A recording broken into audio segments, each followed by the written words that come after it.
Good morning. Welcome to CSIS. I hope everyone had a nice Thanksgiving. It was a bit wet, but thank you for coming and attending, and thanks to everyone watching online. We have a pretty dynamic lineup today.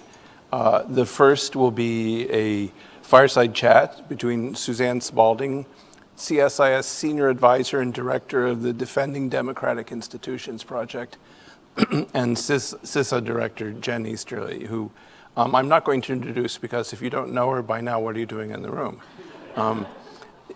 We'll follow that with a panel with some very prominent experts. I'm happy to do it, which I'll moderate. But with that, I think the rules are you guys talk, and after a while, we throw you off stage. So thank you. Excellent. We'll wait for the hook. In the meantime, we got a lot to talk about. Yeah. Jen, so great to have you here. Thank you for coming. You've got an awful lot on your plate. Yeah. And we want to do a bit of a deep dive in some of your front burner issues, and then we'll pull back and provide some of the strategic context for that. But between elections, which are going on right now, election day next Tuesday, and we've still got obviously a conflict raging in Ukraine with a very active cyber element to that and the risk of that expanding, and lots going on. So let's go ahead and get started. Let's start with that most urgent, I think, concern, which is around our elections.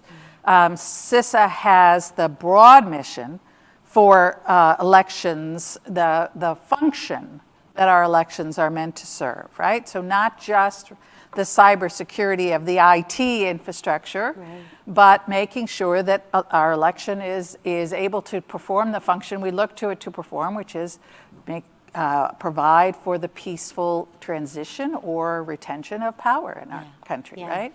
And that's a cyber and physical and information cognitive piece. So talk to us a bit about each of those elements. Yeah, well, first of all, it's so great to be here with you, and thanks so much to my friend Jim and to everybody who's spending the time. It's great, I think of you as the spiritual godmother of CISA, given all the amazing work you did to turn us into an operational component from a staff element, and then the foundational work you did as a commissioner on the Cyberspace Solarium Commission, which really ended up elevating CISA status, giving us more authorities and capabilities, and gave us the JCDC. So thank you. Lovely to be here with you on nearly on the verge of our 4th birthday. I do want to just step back a little bit. I think probably everybody in the audience knows CISA's mission, but it's worth mentioning. Newest agency in the federal government, stood up by Congress November of 2018, and the mission is to lead the national effort to understand, manage, and reduce risk to the critical infrastructure, cyber and physical, that Americans rely on every hour of every day. And it's not some technical term, as you very well know. It's how we get gas at the pump and food at the grocery store and money from the ATM, power, water, all of that. And so critical mission, as you well know. And then within those two, that broad mission, as you alluded to, Suzanne, sort of 2 key roles, and those are reflected in the strategic plan, and really excited to have Val and company and our friends talk about it. But the first 2 pillars are ensure the defense and resilience of cyberspace, so America's Cyber Defense Agency, very important role. And then the second, risk reduction and resilience. So that's all about being the national coordinator for critical infrastructure resilience and security. We serve, as you know, the Sector Risk Management Agency for 8 sectors and 1 subsector. Subsector is election infrastructure, right? And we are 7 days out from our midterm elections. And, as you know, and I think as everybody knows, the federal government doesn't run elections, right? It's the state and local officials that run those elections that are on the front lines of protecting democracy. And what do? We ensure that they have the tools, the resources, the capabilities, and the information to be able to run safe and secure and resilient elections. And as you very well know, over the past several years, we have been working hand in hand across the federal government with those election officials, with the vendor community, and I am very confident that we have done everything we can to make election infrastructure as secure and as resilient as possible. And we've been very clear that there is no information, credible or specific, about efforts to disrupt or compromise that election infrastructure. That said, as I know you know very well, it's a more complex environment than I think we've ever experienced, right? You have cybersecurity threats from nations and from cyber criminals. You have insider threats from those who have institutional knowledge. You've got these horrible physical security concerns at an unprecedented level, threats of intimidation, of violence, of harassment against election officials, polling places, voters. And then, of course, you've got disinformation and misinformation, which can be used by foreign adversaries to sow discord among the American people, to undermine confidence in the integrity of our elections, and to incite violence against election officials. And you know, for us who've served and for those in the room who've served, I think it's really important that people understand these election officials are not faceless backroom bureaucrats, right? I mean, they're people who are dedicated public servants who live in our towns and our cities and our communities. They're the people we see at the bowling alley, at the PTA meeting, at the restaurant, at church, and they are dedicated public servants who are just trying to defend democracy. They're our neighbors, they're our friends, they're our relatives. And you know, they deserve our support, not just our support, they deserve our admiration, our respect, and for God's sakes, they deserve to be safe. They deserve to be safe. I don't know if you saw the op-ed that came out over the weekend. It was by two sheriffs, one in Massachusetts, one in Colorado, different parts of the political spectrum. I was so encouraged by it because, you know, they were coming together to say that elections are securing elections is a nonpartisan activity, and there is no place for threats. It is unacceptable. And at the end of the day, the local law enforcement play a critical role in securing elections. You know, 90% nearly of threats are reported to election officials. And so that connectivity with local law enforcement is absolutely critical. So I was super encouraged by that. And I am hopeful that that's emblematic of the relationship with law enforcement across the board. You know, as you know, our physical security mission, we have protective security advisors who do physical security assessments. We spent the last several weeks doing nationwide training about how to de-escalate situations. But it is a really, really difficult physical security environment. And then, as you know, on disinformation.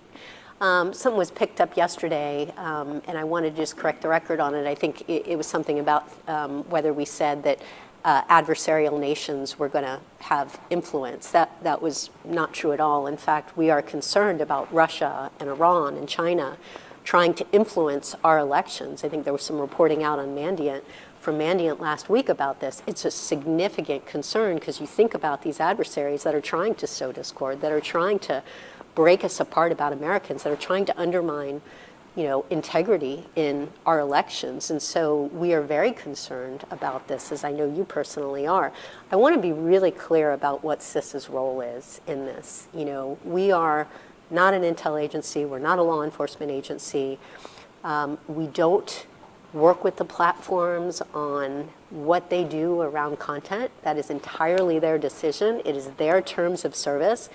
And I want to be very clear about this. We do not censor information. Securing elections is a nonpartisan activity. And quite frankly, somebody who's worked in Democratic and Republican administrations, you know, somebody who's served the American people my whole life, in peacetime and combat, sworn to defend and protect the Constitution of the United States, including and in particular the First Amendment. I want to be very clear. We do not censor anything. What social media platforms do, what the news does, is entirely their decision. Now, what do? We do three things. We make sure that people understand the tactics around disinformation and that Americans understand, you know, how to build resilience against it, how to recognize it, how to investigate it, asking about the source, questioning it, not amplifying it. All of that's incredibly important. We have an election security rumor versus reality website, and what does that do? It's election literacy. You talk a lot about civics education, it's election literacy. And so, you know, elections are super complicated.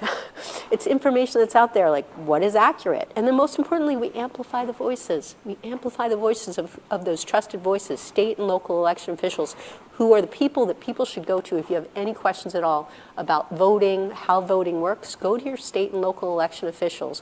Great websites, nas.org, nased.org. They've got frequently asked questions. They've got their own Mythbusters, fact versus fiction that they've created. They are the best source. And, you know, I've been talking to these election officials for the past several months, and they have confidence in the integrity of the vote. They are concerned about some of these physical security disinformation. And they asked me to give a message to the American people and to the media. I think this is really important. You know, there are going to be errors, there are going to be glitches. That happens in every election. But that's why there are multiple layers of security controls and resilience built into the system. And so to the media, I would really like to ask for everybody's help, because these things are going to happen. And we can't, you know, that somebody will forget their key to the polling place, a water pipe will burst. These are normal things, they're not nefarious. And I think it's super important that folks get the word out on how elections work. And mostly, as you well know, elections are not over when the polling places close. There's so much work to be done to ensure that there's reconciliation of provisional ballots, counting of absentee ballots, military votes, there's canvassing at the state, local, county level. And so sometimes it takes days, sometimes it takes weeks to certify those elections. And we all need to be patient. We all need to let the machinery of democracy work. We are all in this together. You know, elections are the golden thread that's woven through the fabric of our democracy. And if that unravels, our republic is at risk. And so we all need to come together to protect what is most sacred.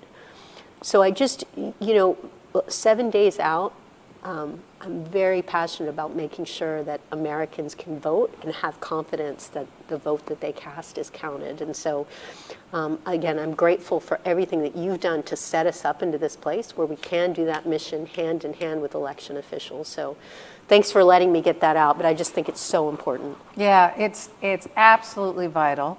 And that was a terrific explanation of the way that CISA fits into what is a national effort here, led by state and local officials, as you say. But I think particularly the points about the, you know, combating disinformation, so important, because we're seeing reports that our adversaries are stepping in and amplifying domestic voices and creating their own disinformation around things as fundamental as the time, place, and manner of voting, right? So putting out disinformation that there are no absentee ballots being accepted this year. You know, the sort of classic kinds of things about polling places being closed, election day being moved, all of these kinds of disinformation that is designed to get people to not exercise their right to vote, to dampen turnout, to create a fertile, even more fertile field for disinformation after the fact about illegitimacy of the election process. And it really does, particularly in this highly charged partisan environment, create the potential for even more violence, political violence. And That's what I really worry about. It's never been more important, and I'm so glad that you're there and leading the tremendous men and women at DHS. Well, thanks for your partnership. Mission. And I think it's also very indicative of the very operational role that CISA has. And you and I have talked about this a bit, that, you know, when I was leading what was then called NPPD, National Protection and Programs Directorate, which I always thought was a terrible name, you know, we were considered a headquarters component. And part of our big push was not just to change the name, but to be recognized for the operational component that we already were at that time. And you know, most folks don't have any sense really of why that's important, right? What is the difference there between being considered a headquarters component and really being recognized as an operational resource for the Secretary, for all of our stakeholders within DHS, across the federal government, and across the country. But you have really taken that transition from headquarters to operational component that we fought so hard for and made it, really taken it to a new level. Thank you. With the operational work that you're doing around elections, all across the country, with the operational work that you are doing with the private sector, you know, really making great strides. And one of the most obvious examples of that is the JCDC. So I wanted to give you a minute to talk about the Joint Cyber Defense Collaborative. And then that came about right about the time that you started implementing Shields Up. in response to Putin's decision to march into Ukraine, an attempt to take over a sovereign country. And so I want to hear a bit about the JCDC. I'd love to hear about how we're doing on Shields Up, and both, a lot of questions about how sustainable is that over the long term. It's really Already important. it's been up for a long time. What parts of that, will are sort of operational tempo that cannot be sustained indefinitely? And then what are things that have come out of that Shields Up collaborative effort that you hope will be enduring, that you expect will be enduring? Yeah, so it's a great question. On the Cyberspace Solarium Commission, that was one of your recommendations that actually got put into law with the 2021 NDAA. I think you called it the JCPO, the JCPO, the Joint Cyber Planning Office. And when I heard JCPO, I was like, oh, that doesn't sound very good. And Sort if of like you, SICI? You didn't yeah, like SICI? I didn't like SICI. I mean, the Systemically Solarium important Commission was critical so great, but the worst acronyms, So, JCPO. But when I read the legislation, Suzanne, it actually was much more than planning. It was a lot of how do we bring together all of the cyber defense operations and do it in a coherent way. And so we thought JCDC, because it does sound like ACDC, but also because it is more indicative of the fact that it's about defense, and that is collaboration at the end of the day. I mean, I spent most of my career in the Army and the intelligence community at the White House, where you could argue that the federal government has monopoly power. In Homeland Security, cybersecurity, we're a partner.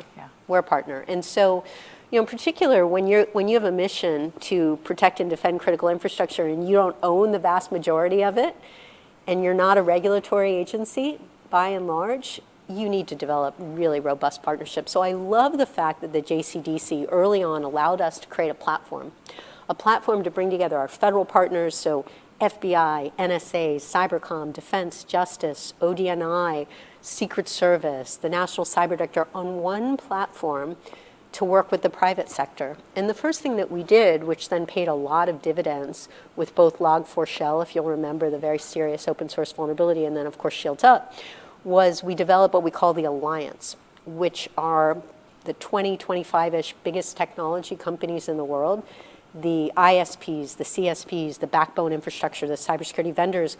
Why? Because everything's a technology company these days. Critical infrastructure is all underpinned by technology, and these are the companies that have the most visibility into what is happening in terms of suspicious activity on our infrastructure. And so that has been terrific to work together to share this information with these companies in a way that's real-time collaboration. It's not just about let's have ad hoc sporadic collaboration where we meet at the field office once a month. And so we built this Slack channel, we brought in all the agencies, we have technology partners, separate ones for finance and energy because of the concerns around potential Russian attacks or retaliation. And it has really, I think, been a game changer in terms of developing trusted, collaborative, real-time responsive transparent partnerships with the private sector. It's the same thing I say about elections. Great, come learn about it. Be transparent about it. That's what we want to be. We want to be transparent, responsive, and add value. If we're not providing information that doesn't add value to defenders, then what we're doing is not making a difference. And so we've gotten a lot of great feedback from all of our partners in terms of the work that we're doing. And in Shields Up, we developed this. We wanted to have almost a tagline that everybody could remember. Shields Up, of course, comes from Star Trek. But the idea was we all need to be prepared for this threat. We all need to come together to share pieces of information that can help us proactively get ahead of that threat and then reduce risk and mitigate it. And so we've gotten tremendous feedback from all of our partners on the fact that we leaned really far forward, and big credit to the Intel community that worked hard to make sure that we could provide as much strategic warning as possible, and of course tactical warning as well, so that everybody could be prepared, and then mitigations that anybody can take up, whether you're a small business, whether you're a CEO, empower your CISOs, whether you're a member of the American public, enable MFA, update your software, use a password keeper. Be careful about clicking on suspicious links, all the things we talked about extensively during Cybersecurity Awareness Month.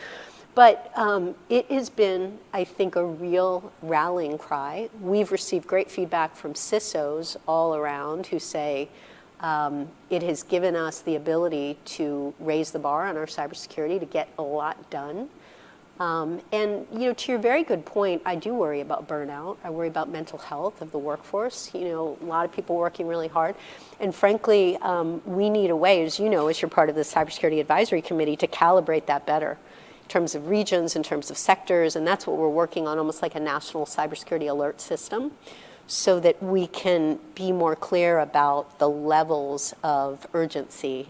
I will say, though, now, given what's happening in Russia, what's happening in Ukraine, some of the rhetoric that's coming out of Russia, it's not the time to put our shields down. We need to be prepared for potential activity, destructive activity. And going back to our point on elections, that's what foreign adversaries want. They want to have disruption. They want to sow discord. They love the partisan rancor. They love the, tearing apart America. And so we need to up our game, reduce our risk, create resilience, and be prepared for the full range of threats: cyber threats, technology incidents, man-made weather events, as you know, terrorist threats, and things that sow discord. And so it's been a successful campaign. I'm really looking forward to continuing to grow the JCDC. Eric Goldstein, who you know well, and team, our head of cyber, has done fabulous work. But at the end of the day, I think the point I would make is it's a partnership platform. Our role there is just as important as our FBI partners, our NSA partners, our Cybercom partners, the other sector risk management agencies, Treasury, Energy. It's about bringing together the government in a coherent way. And that's why I love so much what Chris Inglis is doing as the National Cyber Director. This is the other innovation that came out of the Solarium Commission. He's been such a fabulous partner in helping to create coherence and just such a great teamwork atmosphere across the entire government. Now we have our other friend, Nate Fick, coming in as our cyber ambassador. So, great team, but a lot of hard work to do. Yeah. And you talk about you're starting to look at a kind of national cyber alert and trying to learn lessons from the terrorism advisories that went through from color-coded to more nuanced advisories. But one of the challenges in that environment was always, I remember being at so many meetings within the department about how to articulate the current posture, and then when can you ever draw it back down? Yeah.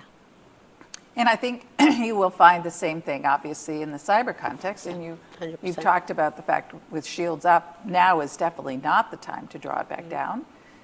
It's a little hard. I mean, there will always be something happening. Yep. So it does seem to me that one of the biggest challenges is to find ways to take what is a stepped up, what I talk about, operational tempo, that risks sort of burnout, and work with that collaborative to say, how do we institutionalize this stepped up level of hardening in a way that is sustainable? Because the reality is, there will never be a time when we can just, we don't have to worry about cyber anymore. 100%. Right? 100%. And so I wonder if you've got any examples of things that happened maybe for the first time, either with the stand-up of JCDC, maybe in the Log4j, but or more particularly in the Shields Up, something that you think is now maybe institutionalized. And maybe it is the intelligence community having a whole different mindset about leaning forward and sharing intelligence. That often happens in a crisis and goes away when we're back to day to day. Yeah. How do we lock it in? It's such a great point. And Chris Inglis and I have written about this, really Shields Up as the new normal. And that's all about raising the bar in a way that we've never had a full focus across the country. And that's so important that we all realize the basics around cyber hygiene. There are going to be various levels, as you said, to calibrate, but we're never going to be able to put our shields down. That has to be the new normal. But I am excited at the unprecedented level of operational collaboration, people who have come forward to share information because they realize that we are responding to it. We're being absolutely transparent about what we're seeing, and we are looking to add value.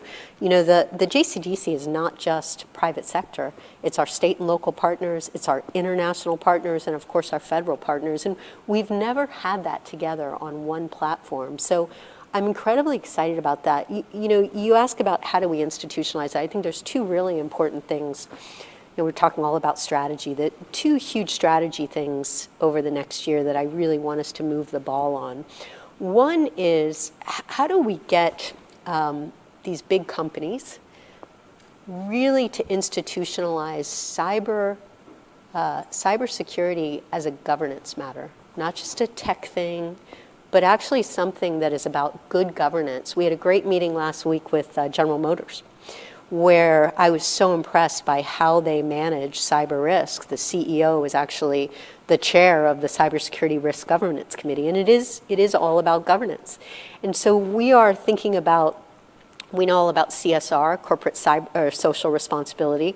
We're thinking about corporate cyber responsibility, and really that is a governance matter. My Chief of Staff, Kirsten, who you know well, Kirsten Todd, has done some great thought leadership on this as well. And so it's something where I really want to move the ball on, because I think companies are embracing this, but actually having it as a governance matter, and then using metrics like ESG metrics have been done for CSR, but metrics to drive down risk. I'm particularly excited about using the new cybersecurity performance goals that we put out last week, which are essentially high priority, high risk things that can be done to drive down risk and build resilience. Simple things in terms of how we can do it with respect to cost and complexity and impact. You know, they're complementary to the NIST cybersecurity framework, which is great for if you have a lot of resources and you can build a comprehensive program. But if you're a small business, what are those 40-ish things that you need to do to drive down risk? And then if you do it in terms of high impact, low cost, you can actually put out your roadmap to get stuff done. And that's why I'm excited for big companies to say, wow, we've got thousands of vendors in our supply chain. How do we actually help them reduce risk? And I think the cybersecurity performance goals, which by the way, we had tremendous input from our partners all across the private sector to help build those things. You know, I am all about treating feedback as a gift, and I love to crowdsource great ideas. So a lot of great input. We're going to continue to evolve those. We're going to build sector-specific ones. But I think this idea of corporate cyber responsibilities and then using tools like the CPGs to drive down risk within the supply chain that are populated by small and medium businesses, I'm excited about that. And the second thing I'm excited about is technology companies embracing secure by design and secure by default. Because technology companies are the bedrock of our critical infrastructure. And if software and products are coming off the line rife with vulnerabilities, we will never solve this problem. Yeah. We have to have MFA by default. We can't charge extra for security logging and SSO. We need to ensure that we're coming together to really protect the technology ecosystem instead of putting the burden on those least able to defend themselves. So very excited about what I'm seeing from the technology companies. And as you know, Bob Lord and I have called for radical transparency and things like statistics around implementation of non-phishable MFA. And so a lot of exciting things going on. But it all starts with this fabulous strategic plan that Val Cofield led, and along with our entire team. And then all of what we're going to do to measure our ability to get those objectives done that will ultimately result in reducing risk to America's critical infrastructure. Yeah, terrific. I spent a lot of time talking to CEOs, corporate CEOs and boards, of course, when I was the Undersecretary at DHS, and now I'm seeing it from the other side, serving on boards, and it is really interesting. But I think your point about corporate cyber responsibility is consistent with part of, as you said, my big issue these days is reinvigorating civics education in this country as a way of building resilience against disinformation, but also as a way of strengthening a sense of civic responsibility, right? So before we can even instill a sense of corporate responsibility, we need to remind Americans about that sense of civic responsibility, that you owe something to your community, that you are part of something bigger and you therefore have this responsibility. you probably, I don't know if you experienced this, you just did a lot of traveling for Cybersecurity Awareness Month. When I would go around talking to audiences, my talking points always had in it the bullet, cybersecurity is a shared responsibility. Yeah. And I would say that, and I would get all these blank looks from the audience. Like, people just it didn't resonate because there wasn't, I think we have failed to really, in a strong way, inculcate that sense of responsibility. So for businesses to understand, and then I think also what I have found is that boards are intimidated by this issue, becomes technical very fast. Yep. And so talking about it as a COB, as a continuity of operations, continuity of business issue, Yep. they're more comfortable with that. That's exactly And right. one of the things I was so impressed with the cyber performance goals, Jen, was that they do emphasize that resilience piece, right? It's not just all about threats and vulnerabilities. Focus on consequences. Yep. That's consequences to your business, 100%. and that's what boards get. They get that piece, right? 100%, So I yeah. think that's really important, really critical. You mentioned at one point, largely not a regulatory agency. Right. One of the things I know that you guys also have on your plate that you're working on now is implementing the cyber incident reporting authority that you've been given. And a lot of folks are wondering how, what's that going to look like in terms of how regulatory is that going to be? And I wanted to give you a chance to address that. A lot of folks don't realize CISA does have a small regulatory program, right? CFATS, Yep. CFATS. the Chemical Facility Anti-Terrorism Standards. Yep. And my sense has always been that regulatory authority has coexisted with what is predominantly, overwhelmingly, a voluntary partnership with business, as you say, that's based on that trust. Trust. It's all Yeah. about trust. All about trust. And so a lot of interest in how you're going to approach this cyber incident reporting in a way that maintains that sense of trust with business. And then also how you're going to take that data and turn it into actionable, useful, if we don't add value, right? Yeah, Why are we 100%, here? 100%. Products for all defenders to use to up our game. Yeah, great question. So CFATS, as you said, Chemical Facility Anti-Terrorism Standards, goes back to, I think, like 2009. And it covers about 3,300 facilities. I've been amazed, you've got this great chemical security team that's in our infrastructure security division. And the relationship with the chemical sector that we serve as the sector risk management agency for, they are very welcoming of those standards. We were just at the Chemical Security Summit, and that community are very close partners. And so I think it's a model for how we need to work together. Now, I have no interest in being a regulatory agency. I think your word trust, building trust for partnerships is incredibly important. But what we've learned with that very small authority and the relationships that we've developed with the chemical sector, I think are instructive for what we are doing is we build the cyber incident reporting rulemaking process. So we're doing listening sessions around the country. Brandon, our executive director, is up in Boston today, hearing from the community. We have a request for information out there. Why? Because we want to make this a very consultative process. This is all about how do we, to your point about collective, it's your responsibility. How do we build collective cyber defense for the nation? We're not in the business of naming or shaming or hurt anybody's reputation or stabbing the wounded. We are all about, you report to us, we take that information, do you need assistance? First and foremost, what can we do to help? Now, we know many companies, even small, go to incident response providers in the private sector. That's fabulous. But if they need help, we're there. Most importantly, that information can be used in a way that protects privacy, protects the company because of our expansive information sharing authorities that protect the victim. They can be used in a way that we can share it with others to prevent them from getting hacked. And so it's all about protecting the ecosystem. And it's almost like if you're in a neighborhood, right, and your neighbor gets gets robbed, you'd want to know that because your level of vigilance goes up, and you'd want to know, how did it happen? What can I do to harden the infrastructure to make my home safe? And so it's really taking this sort of neighborhood watch approach to the whole cybersecurity ecosystem. How can we make each other stronger? And I think that's, incredibly, incredibly important. So we're going through the rulemaking process. It'll probably take about 2 years or so. For me, I would say the most important thing in this process, besides transparency of the process, is harmonization. There's so much out there the government is asking from the private sector.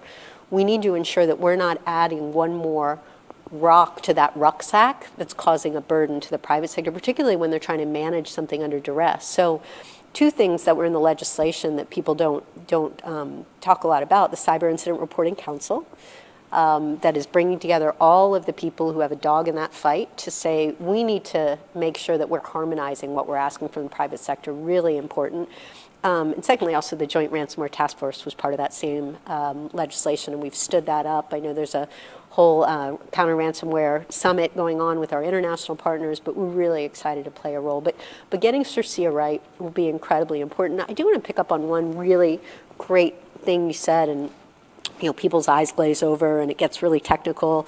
We need to do a better job of explaining cybersecurity so that everybody understands we all have a role to play, from K through gray, right? And so, we use these terms like multi-factor authentication is the worst term for something that's so important, the most important thing, which is why we try and come up with, more than a password. But at the end of the day, being able to explain this in terms that people understand what they need to do to keep themselves safe, their families safe, their kids safe, their businesses safe, I think is part of the responsibility. How do we become those cyber storytellers in a compelling way that resonates with everybody across the community? Whether we call it cybersecurity or data care or cyber safety, we just need to come up with a way that, just like ransomware has become a kitchen table issue, cybersecurity, cyber safety needs to be that same kitchen table issue, so that everybody does understand they play a part. Yeah. I always say with disinformation, we need to do a better job of making the stigma that is attached with spreading false information greater than the prestige of being the first one to share. And similarly, in this secure by design context, right, we need to make the cost of putting out blatantly unsafe devices or software or whatever it might be, greater than being a penalty greater than being the first, than the reward of being the very first one to market with something, right? But we've got to flip those incentives, and similarly for the broader public then, right? The shame, if you will, the stigma of having, complete negligence with regard to online safety needs to be heightened, and the reward and the value and the appreciation for doing it right. So it's the incentives. Somehow we've got it right. We've got to get those incentives at every step of the way. Yeah. One thing that's funny, you talk about incentives, it has been about cost and features and performance, and so security. I'm excited. We have a lot of the technology companies we work with very closely, and they're the heartbeat of innovation and imagination and ingenuity, and such great security teams. I am very confident that they're going to embrace this for a safer and more secure technology ecosystem. So I think there are good things that we need to come together and make a real difference, but we all need to make that, as you just said, a priority. Yeah. We've got to get the market to be more efficient and effective in that regard. That's exactly right. And I think having technology analysts include a column when they're rating the newest device, not just all of its features, but there's a column on security, so that consumers get that sense 100% that that's something baked they should in. look for. Right? Baked in. Yeah. Well, Jen, is it over? It's been great to talk to you. I would say just a little plug for those of you who are particularly interested in cyber incident reporting. That the chair of that Cyber Incident Reporting Council, Rob Silvers, Undersecretary for Policy, was my guest last week, and you can find our fireside chat online. Look there. But Jen, it's been such a delight to get a chance to sit down and catch up with you. And I told Jen yesterday when we talked before this that she has made CISA cool, which is wonderful. As somebody who worked hard to bring CISA into existence, it's just such a treat to see it in such capable hands. You and Chris Krebs before you have really brought that agency along and matured it tremendously and provided great leadership for the tremendous men and women who work every day in that agency. So thank you. Thank you for what you do, and thanks for being with us. Thank you for everything you've done. Very grateful. And now the next part of this should be super exciting. I might just stay for it, actually. Thank you. I expected to say at the beginning that I was really happy about this because we had the last NPPD director and the latest CISA director, and so that was really cool. But thank you, great job. Yeah. And now we'll take a brief period where they rearrange the furniture, and then we'll go to the panel. If the panelists can get ready.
Great, thank you. We're good to go. Let me introduce our panelists, and let me again thank Jen and Suzanne for their discussion. To my left is Val Cofield. Val is CISA's Chief Strategy Officer. She led the development of the strategic plan, which actually is pretty good, so you should take a look at it. Don't say that about all strategic plans. Prior to joining CISA, she spent a long time at the FBI, so that's a remarkable skill set. To her left is Grant Schneider, who most of you know. He's now the Senior Director for Cybersecurity Services at Venable. He was the Chief Information Security Officer for the White House on the National Security Council's Cyber Policy Director. And prior to being CISO, it's going to be hard, isn't it? Many acronyms. Yes, more coffee. He was the first deputy CISO and also the DIA Chief Information Officer, which is a huge job. Finally, to Grant's left is Ron Green, Chief Security Officer for Mastercard, special agent in the Secret Service, a former Army officer. It turns out he and Jen were classmates at West Point, which is just wild. He chairs the Financial Services Sector Coordinating Council, vice chair of the Cybersecurity and Infrastructure Security Agency's Cybersecurity Advisory Committee, and is chair of the Secret Service's Cyber Investigation Advisory Board. And I'm Jim Lewis. I work at CSIS. So let's start. I told the panelists we would have a few questions, largely to react to what we've heard, but also to get their views on some things. Let me start by asking them, I like this strategy. I like the strategic plan. What leaps out to you? And Ron, why don't we start with you? What's your favorite part? Yeah, I think one of the things that really stands out to me within the strategy is just the focus on enabling partnerships. Like, I think CISA has done a great deal to create just environments where you get mutual respect. They're always engaging. There's like just a free flow environment that they've been able to enable transparency and partnership. I think the strategy helps to just continue to foster that and make sure that CISA is able to achieve its objectives, which are helping the nation secure its infrastructure. So. Great. Grant, you've done a strategy or two. What was your favorite part in this one? I think along the lines of what Ron talked about, I think Pillar 4 really resonated with me because it's focused on the internal operations of CISA, which are so critical for CISA to be able to meet its objectives, to reduce risk, to work with critical infrastructure, federal agencies, state and local, all the partnerships that we heard about this morning. And so I think that is really critical of having a team of people, having the processes and the procedures, and really being able to institutionalize the work of CISA as it has grown so much. I mean, it was $1 billion agency not too long ago. It's a $2.5 billion agency today, and that's a lot of growth and just a lot of moving parts that all need to be synchronized in order to achieve its objectives. Val, it's really not fair to ask you since you were and which is your favorite child? I as know, well? that's exactly.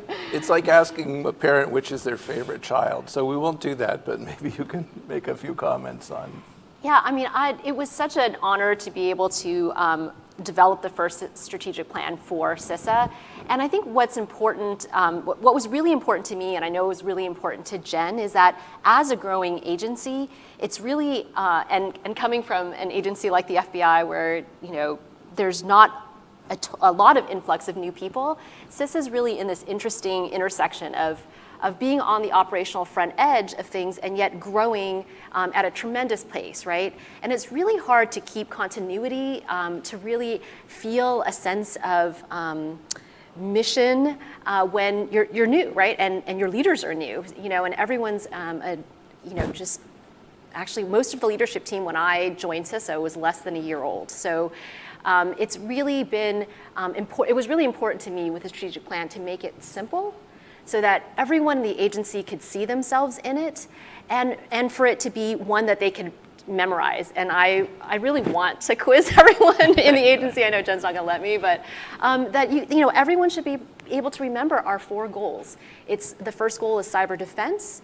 Our second goal is risk reduction and resilience. Our third goal is operational collaboration, and our fourth goal is agency unification, as Grant mentioned. And it's just important that as we grow, and to your point, Grant, because if I did have to pick a favorite child, I would have picked that, because I do think that is so crucial and key, right? It's kind of ironic where we are the agency that has to build and protect the nation's infrastructure, right? Both on the digital side, the cyber side, as well as the physical side. But then in our agency, it's really important that we protect and build our own infrastructure, and that's so key. And to your point, we won't be able to keep sustaining and growing at mission speed without having that backbone and that infrastructure to keep it together. I'm tempted to ask Val if it's hard to answer questions with her boss sitting 10 feet in front of her, but we'll skip that one. CISA is a big departure. Cybersecurity was an afterthought for DHS, and I got to brief one of the secretaries fairly early on who gave me their top 5 priorities. Cybersecurity was not one of them, right? So there's been a remarkable change, in part because the infrastructure is so much important, but in part because of a lot of the hard work that Suzanne and others and Chris and Jen have done. But when you look at CISA, for me, lots of progress, still a work in progress though. What do you think the big challenges are for them? What would you say should be, and this is your big chance with Jen right there, what would you focus on beyond implementing this strategy? What's the thing that seems to be an obstacle or a challenge for CISA to move ahead? Ron, we'll start with you again. Yeah, I think one of their biggest challenges is just finding the right team members. They've done tremendously, but that's despite a lot of the friction and headwinds that they have as a government agency when it comes to bringing talent on board. Now, the cybersecurity workforce is an issue that's a national issue. It's across the federal government, it's across all the private sector agencies, and it's across CISA as well. And I happen to chair the cyber workforce subcommittee for Jen as a part of the CSAC. And, we really are spending a lot of time thinking about how to help reduce that friction. Like, on average, it's like 18 months for, someone to say, hey, I'm interested. And you go through all of the processes and to come on board. Now, when you think about just an average citizen trying to find a role or a job, CISA's got to compete with organizations like mine. And I thought our 90-day thing was long, but then you hear about 18 months, and it's a person going through that process. It's hard because they got to be devoted to the mission. Because if they got to care for their family, if there are other things that are weighing in on their life, that period of time of waiting to transition into the organization, that's a little too long. So working with them on smoothing that out, and then also helping to bring more people into the pipeline for them to have an opportunity to hire. So your focus is really workforce and expanding. Yes. Okay. Grant. I think, and Jen mentioned earlier, the need for trust and the need for trust between CISA with all of CISA stakeholders. And there's so many stakeholders, right? We have Congress, we have critical infrastructure, you have federal agencies, you've got IT providers, you've got state and local governments, you've got education. There's just so many different stakeholders out there, and it's really hard to scale trust. Right? Trust is something that's built on kind of an intimate level, on a very personal level. And so I think, CISA has the attention of all of the stakeholders, which is great, both from Congress all the way through state and locals and the nation understand, or at least are aware that CISA is out there to a large degree. My mom might not know, but many people are. And yet, they now need to build that trust, grow the trust, and really deliver on, and I think the strategy does a good job of this, having really concrete deliverables, stay pretty laser focused on those, and go deliver on them. It's very easy to get distracted by whatever tomorrow's headline is going to be, and cyber is now everywhere, right? Cyber is an aspect of almost everything that happens, and it's so influential and consequential. But I think it's going to be a challenge to stay focused on what are the things we can deliver on, how do we build our trust there, continue to grow it, and then scale that trust across all the stakeholders. Great, thank you. I think one of our challenges is actually something that I think we've progressed on in many ways, but I think we still have a long way to go. And I know this is a real priority for our director, is getting the CISA brand name out there. It's funny, to your point about whether your mom knows about CISA or not. I'll have to admit that my parents, I'm from Southern California, so far from the, grew up far from the DC Beltway. All my parents probably know about where I work now is that it's not the FBI. You know what I mean? And so we do have a long way to go of just promoting the agency, but also more importantly, as we do that, promoting cybersecurity. And I think this goes back to what Suzanne was talking about earlier, about how important, civics education is. Well, how important cybersecurity education is. And really, we're working at CISA on that. We have initiatives to help, starting as early as K through 12, as well as partnering with academic institutions, colleges, and really making sure that our society understands that cyber technology, we're not going back, right? It's just going to continue to be ever intertwined with our lives, and we really have to be more cybersecurity literate. Yeah, I've been doing this for so long, I tend to overestimate how much people actually know, which is a drawback. Because it's like, oh, the Chinese spy on us. Really? You just found out. But let me go back to something Grant said, which is you said build trust, right? And that's hard to do in the current environment when trust in institutions generally, and including the federal government, is eroding, sometimes rapidly, sometimes at a reasonable pace. But what would you do to build trust? What would be things that CISA could do? I think that actually you've done a pretty good job so far, Val and Jen. But what more could you do? So, Ron, we're just going to keep doing the same order. So you're next. Yeah, and again, the work that they're doing to enable, it's not dictating these are the requirements that you should adhere to, like even the cyber performance goals. It was actually a very collaborative effort between various private sector organizations to just get feedback on what work, what makes sense. So they spend a lot of time just hearing from people that are practitioners that have to do this stuff, and that collaboration, rather than dictating, rather than just laying down a law, being collaborative about how to come up with the right thing and their mission is hard because it's not, hey, we're just going to work with the Fortune 500. They've got critical infrastructures, large organizations. They've got they think about small business as well, and they think about just the average citizen. That's like that's everyone, which means when they speak, especially broadly, they got to deliver a message that can get to the lowest common denominator. And so when they bring things like the cyber performance goals forward, there's things for the corporate, there's things for the small business, and there's things for just the average person to think about, which is all really good stuff. And that all of that effort to pull that together in a way that can be communicated helps build a lot of trust. I think there are other things that they can continue to drive on different initiatives. One I think that might be helpful is something like a cyber training regime that helps people go. Again, goes from that K to gray, helping to pull that together to bring people into their organization, but also to bring people into the broader marketplace as well. Grant.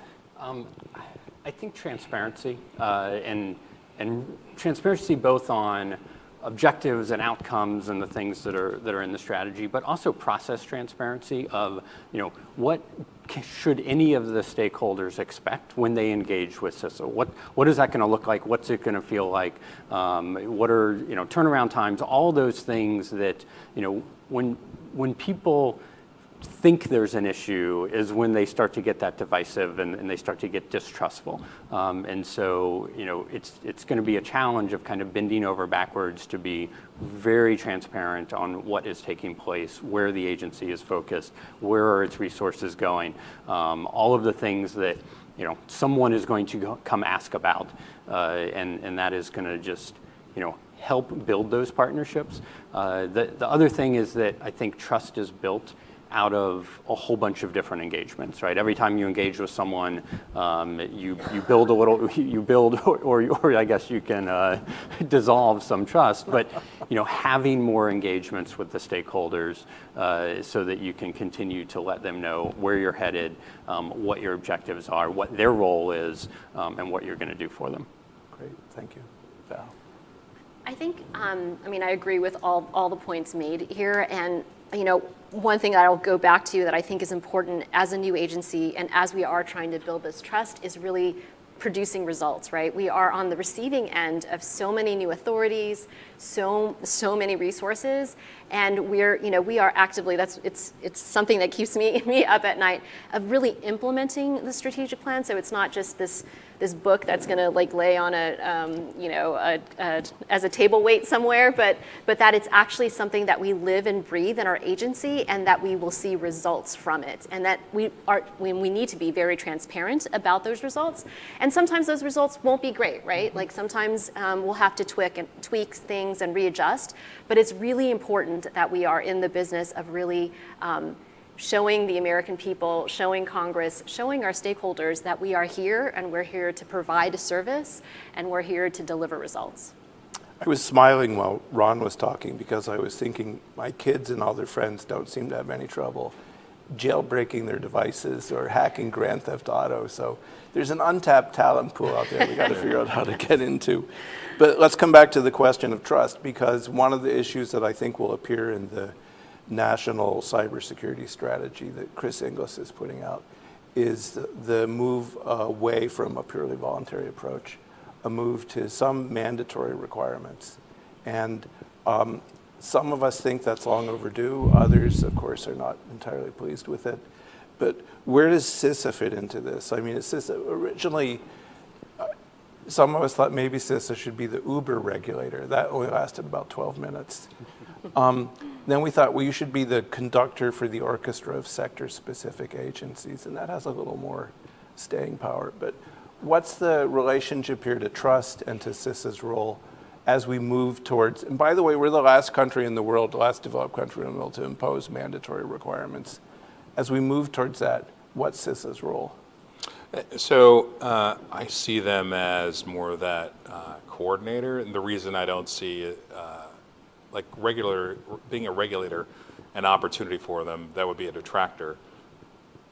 I'm in a sector that's heavily regulated around the globe, and all of the regulations are a little bit different, and everybody tells you that they're like 80% the same, but after a while the 20% are lethal, right?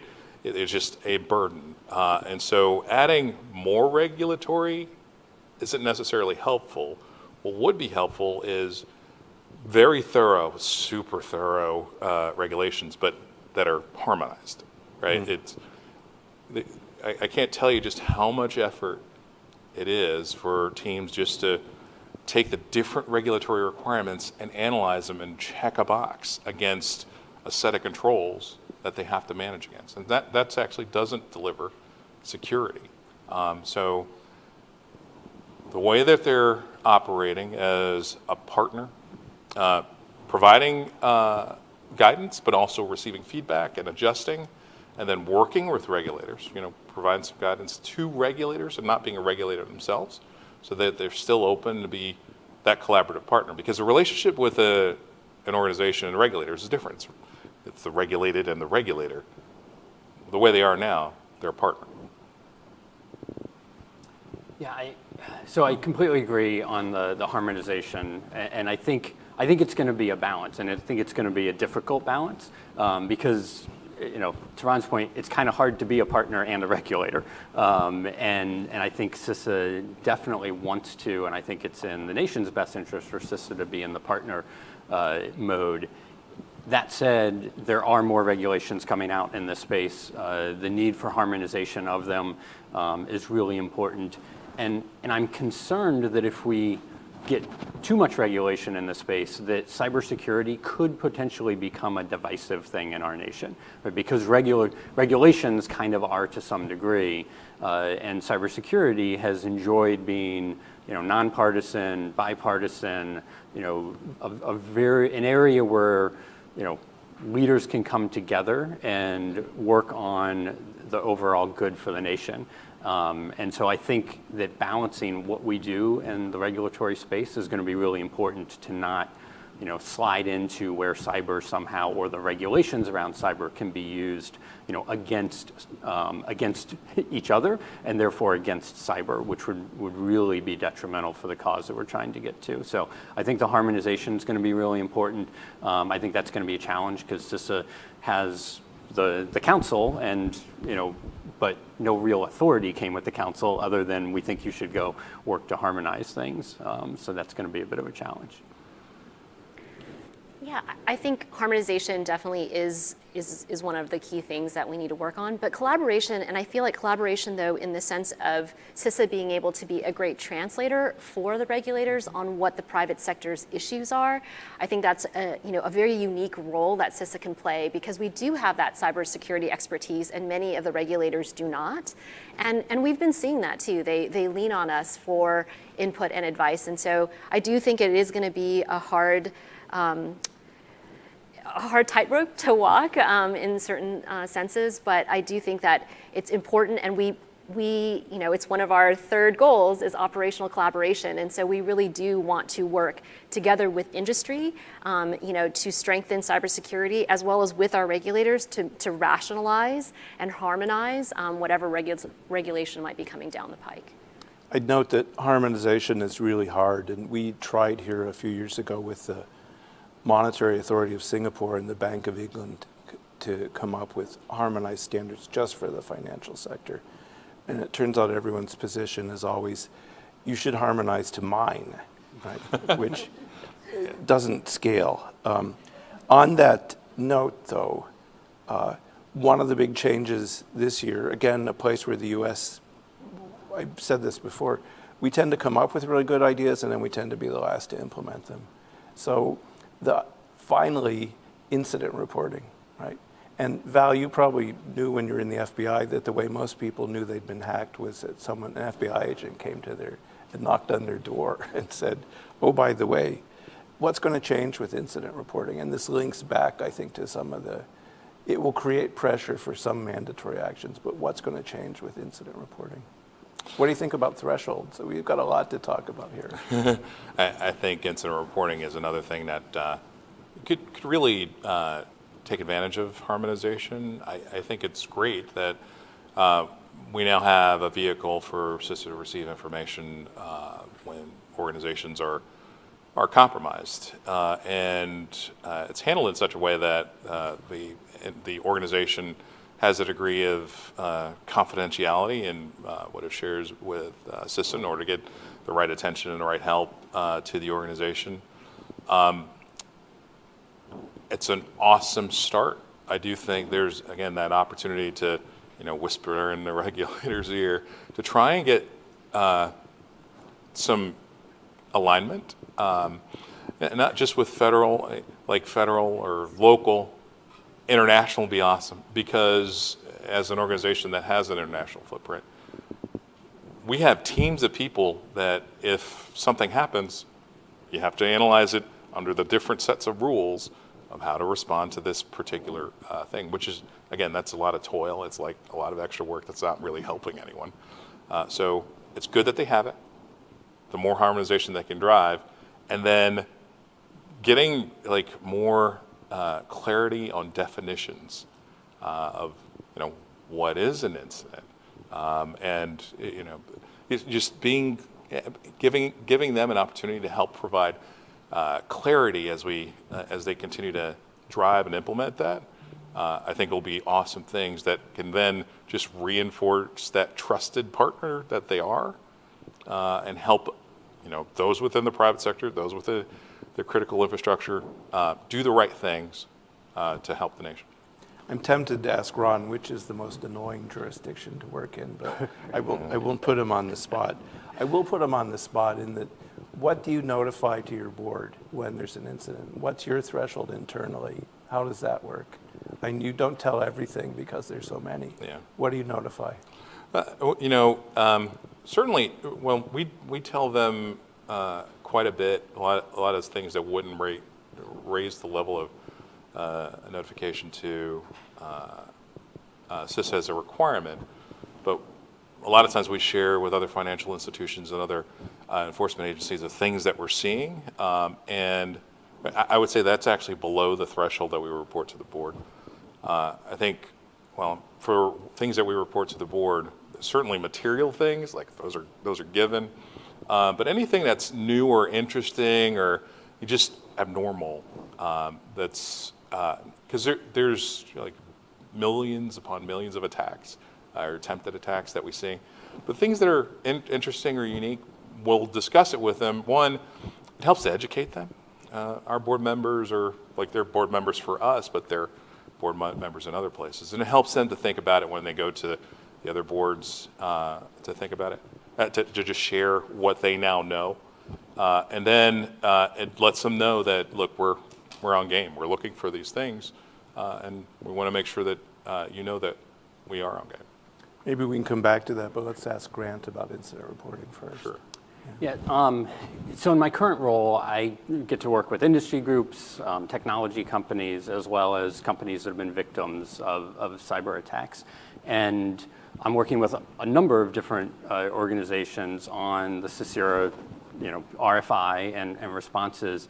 And I think it's, what most organizations that I run into aren't concerned about. Many have concerns about what they share with the federal government, but a lot of that, particularly from a victim standpoint, they're worried about the legal liability that may come to them because of information that they share. Is that going to become discoverable in a court case? Is that something that their investors are going to get a hold of, and that they're going to find a liability or something that they did wrong that essentially was the cause of the incident? They're not concerned with sharing, even what happened and details of it with the government. And so the legislation provides some protections for information that's going to be reported to CISA, which I think is really, really important. And I think we're going to see, most organizations get it and understand and are going to lean forward, and they want to find the right balance. They want to be able to be sure that, the definitions are something where they have some kind of like materiality, where they have some ability to look from a risk management and from their business operations, when is the threshold met, and be able to do that.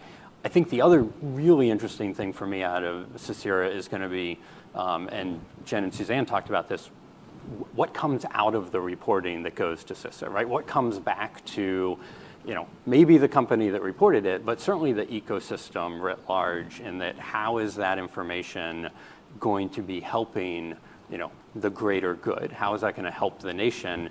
Because I think as we get good examples and the ability to say, hey, we got these things reported, we were able then to stop for more, malicious activity, that's going to be really powerful, because people feel good, hopefully will feel good about, I helped stop something, I helped prevent something, and we need to, I think to Suzanne's point, make that a more beneficial than, I hid this from everyone because I was scared about it. Yeah, I think something Jen said, where if you're in a neighborhood and your neighbor gets robbed, you want to know, just so you can be more conscious of the risk. That will be a good mechanism to work out.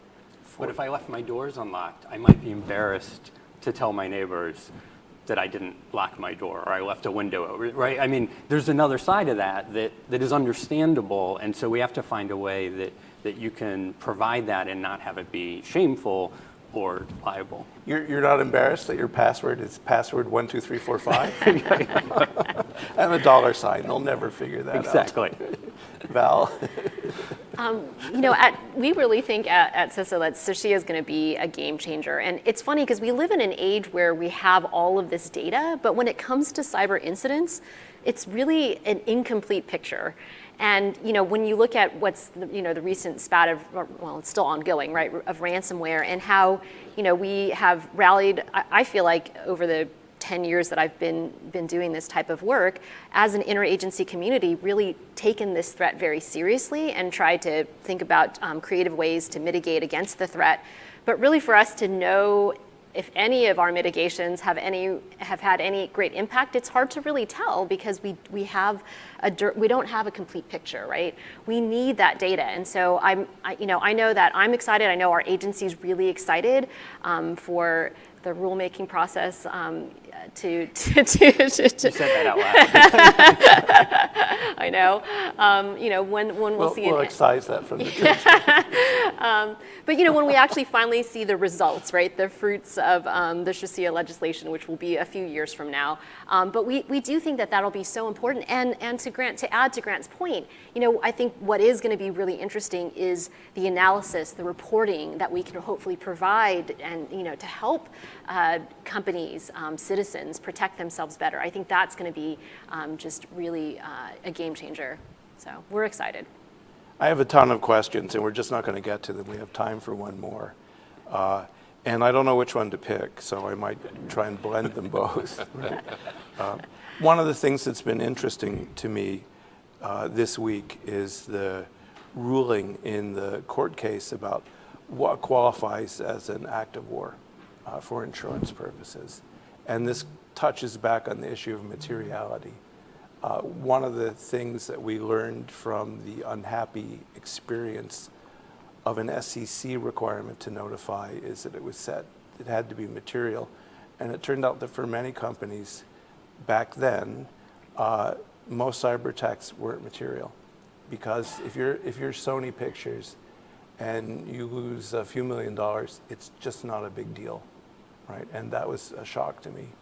What's materiality One more try. What's materiality? Two more tries.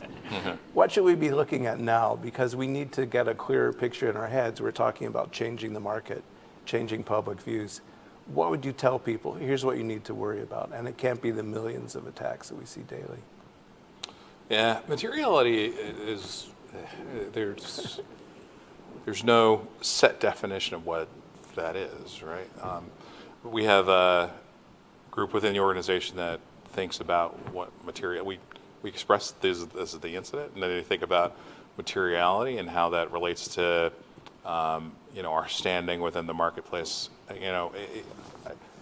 I've had discussions with people that have been working with the chairman of the SEC, and materiality is different by organizations, right? If you're a large organization, a small thing with tens of millions of, it's not material, right? But for a smaller organization, the mere fact that something happened, it might not be multi-million dollars, but because it impacts so many of your customers, like it affects a lot of your customers, and if those customers are all attacked or affected, that will cripple you. Small remediation on your side, but the impact of your customers now places a different level of what materiality is for you. So if you're asking me what the definition is, you have to have a good team on board that can look at because it's a case-by-case analysis to determine what materiality is. So I didn't actually answer your question, but you got to be thinking thoughtfully about it. We've tried to define it in like a set term goal, and it's hard to work out because there's so many nuances depending on the particular situation. No, I know that from the UN. It's never defined something. But how does this affect what CISA should be doing on the issue of materiality? How does it affect what they should be thinking about? I actually don't think they should be thinking about materiality. In fact, the level of reporting, there was something that we talked about when we started the Shields Up. It's just lower the reporting thresholds. So it's not, we're not thinking about materiality. We're just thinking about something happened. Something unusual happened, and we just want to let everybody know. Because alone, it may mean nothing. It's just a thing that happened to us, and it's not that big of a deal. But if they see it, perhaps it is something that's more systemic, more large scale. So materiality isn't, I don't think that should be their focus. It's just getting as much information as they can, because then they can have a better picture of what's actually transpiring or taking place. Great. Grant. You're at a law firm. You should have a strong view. I have views. No, I agree with Ron. I don't think materiality is the right threshold for CISA. It makes sense for the SEC looking for what's a public disclosure that someone as a potential investor in a company would want to understand. That makes sense. But I think for CISA, where you're looking at what information can you turn back around, right? What can you get back out and try to prevent future incidents? I think it's a different calculus, because someone having their Windows XP box compromised and 100 million people's information go out the door, I mean, that's bad. But it was their Windows XP box, right? I mean, that's not a novel thing. That's not something that, yes, CISA could put a new alert out on Windows XP, but that's not necessarily going to help the ecosystem. I think understanding, when is there something new or distinct happening? When, what type of information do we need to collect so that we can see trends, so that we can see something that, maybe it was a known vulnerability, but it wasn't on the KEV list. It wasn't a known exploited vulnerability, but now we're seeing it shift onto there. How do you get ahead of that so you can update that list to get that type of information out? So I think it's more of around the what is happening than the consequences of what happened for CISA's reporting.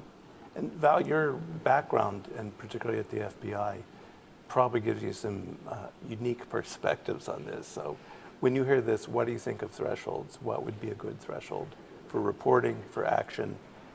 I mean, I think, from my FBI background, there were obviously thresholds that the FBI had to consider as a federal law enforcement agency on whether it would be a better use of their resources to investigate a certain crime, or whether that would be sent to state and locals.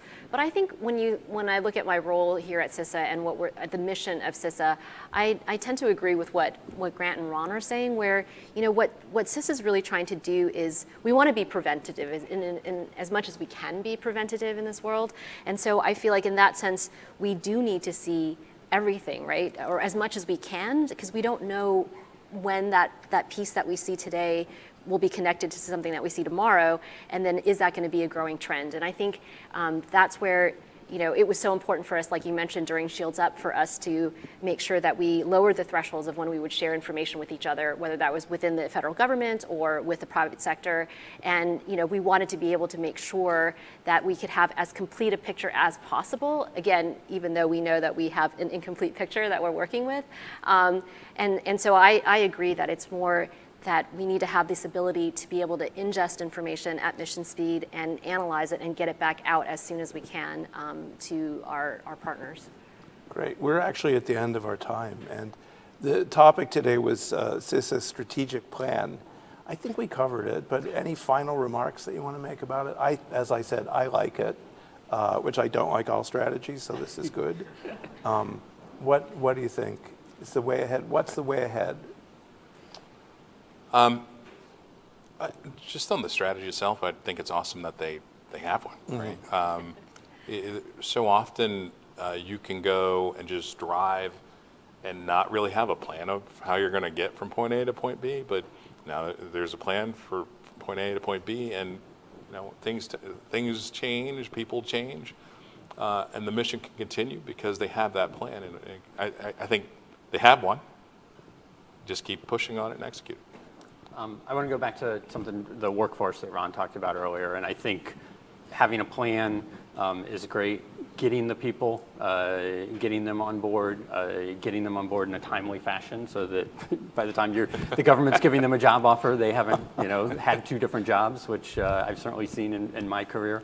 But I think getting that workforce and getting the workforce excited about the mission, and I think the strategy gives them something to help get the workforce, both current and future workforce, excited about.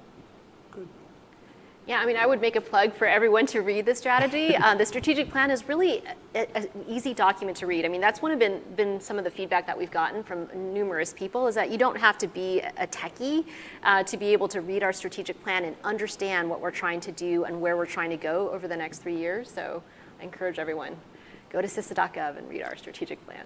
Yeah, you were right when it's simple and readable, so I actually thought that was congratulations for doing that. I'll close with a story from 2012 when we were pushing legislation on the Hill. It was the Lieberman-Collins bill. And a Democratic senator who's still serving walked up to me and said, you want to give all these new authorities for cybersecurity, who would you give them to? And I kind of weaseled out. I said, well, the administration position is to give it to DHS. And he just shook his head and walked away. That was 2012. No one would do that now. And so it's a tribute to the work that's been done in the last decade, really, to build this into an organization. Still work to do, but great path, great strategy. Thank you for being on the panel. Thanks, Jim. Thank you. Thanks, Jim.